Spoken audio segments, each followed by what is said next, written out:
যে ছবি আপনাদের দেখাবো, বুলডোজার দিয়ে গুড়িয়ে দেওয়া হচ্ছে বেআইনিভাবে গড়ে ওঠা তৃণমূলের শ্রমিক সংগঠনের অফিস। নৈহাটি স্টেশন সংলগ্ন এলাকার ঘটনা। অভিযোগ, সেখানে রেলের জায়গায় বেআইনিভাবে গড়ে ওঠে আইএনটিটিইউসির অফিস। নোটিশ দিয়ে এদিন সেই পার্টি অফিস ভেঙে দিল রেল প্রশাসন।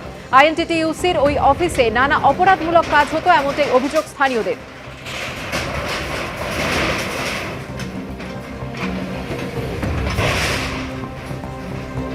সমীরণ পাল আমাদের প্রতিনিধি টেলিফোন লাইনে রয়েছেন। সমীরণ, কতদিন ধরে এই পার্টি অফিস এখানে ছিল?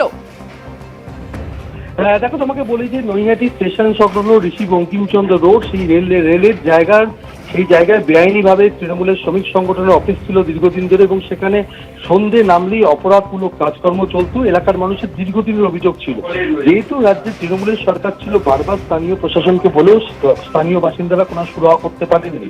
রাজ্যে নতুন বিজেপি সরকার প্রতিষ্ঠিত হয়েছে এবং সরকারের তরফ থেকে প্রথম থেকেই বলা হয়েছে যে বেআইনি দখলদারি চলবে না, অনৈতিক কাজ করা চলবে না। সেই কারণেই গতকাল দেখা যাচ্ছে যে নৈহাটির বিজেপি বিধায়ক সুদীপ্ত চট্টোপাধ্যায় তার উদ্যোগে প্রশাসনের পক্ষ থেকে এই সমস্ত বেআইনি দখলদারি উচ্ছেদ করা হয়, ভাঙচুর করে দেওয়া হয়।